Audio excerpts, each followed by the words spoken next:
দিনাজপুরের বীরগঞ্জে 2026 সালের এসএসসি পরীক্ষায় শতভাগ পাশের সাফল্য অর্জনকারী ক্রিসেন্ট ইন্টারন্যাশনাল স্কুলের 25 জন জিপিএ 5 প্রাপ্ত কৃতী শিক্ষার্থীকে এক জমকালো অনুষ্ঠানের মাধ্যমে সংবর্ধনা দেওয়া হয়েছে।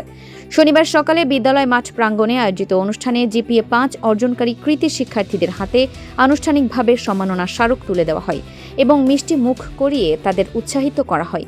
এবছর প্রতিষ্ঠানটি থেকে পরীক্ষায় অংশ নেওয়া 72 জন শিক্ষার্থীর সবাই পাশ করেছে, যার মধ্যে 11 জন গোল্ডেন জিপিএ 5 সহ মোট 25 জন জিপিএ 5, 33 জন এ গ্রেড, 12 জন A- এবং 2 জন বি গ্রেড অর্জন করেছে। বিদ্যালয়ের অধ্যক্ষ মোহাম্মদ তামজিদ আহমেদের সভাপতিত্বে অনুষ্ঠানে বক্তব্য রাখেন পরিচালনা পর্ষদের সদস্য ডাক্তার মোহাম্মদ ওবায়দুল হক, সাংবাদিক মোহাম্মদ নাজমুল ইসলাম মিলন, মাধ্যমিক শাখার ইনচার্জ মোহাম্মদ সুরুজুজ্জামান এবং প্রতিষ্ঠানের জিএম মোহাম্মদ রুবেল ইসলাম। অধ্যক্ষ তার বক্তব্যে বলেন, নিয়মিত অধ্যয়ন, কঠোর পরিশ্রম ও শিক্ষকদের দিক নির্দেশনায় এই অনন্য সাফল্য এনে দিয়েছে এবং তিনি শিক্ষার্থীদের ভবিষ্যতে দেশ ও সমাজের কল্যাণে কাজ করার আহ্বান জানান। পরিশ্রম করো, এর চাইতে বেশি পরিশ্রম করো, যেন সেটা তোমাদের ভবিষ্যৎ উজ্জ্বল করে। আমাদের রয়েছেন সর্বোপরি আমরা যারা পরীক্ষার্থীদের ক্লাস নিয়েছি, তারা কঠোর পরিশ্রম করেছেন, নিয়মিত খাতা দেখেছেন এবং খাতার সঠিক মূল্যায়ন করেছে।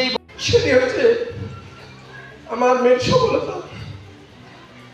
এটি আসলে আমি সেরকম তাকে তার চাহিদা পূরণ করতে পারিনি, কিন্তু সে আমাকে যেটা দিয়েছে আমি সেটা কল্পনা করতে পারি নাই যে আমার মেয়ের আল্লাহ এরকম মেধা দিয়েছে এবং স্যারদের অক্লান্ত প্রচেষ্টায় সে ভালো রেজাল্ট করতে সক্ষম হয়েছে।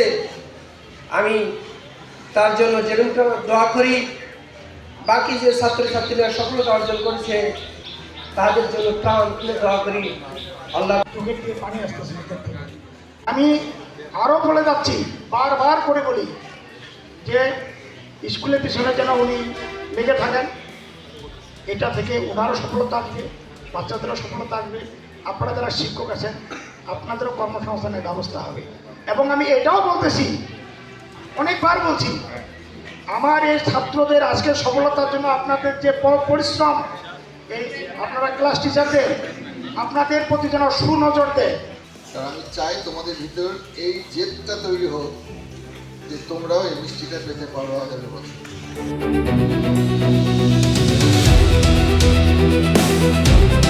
ফারহানা নিজাম, দিনাজপুর টিভি।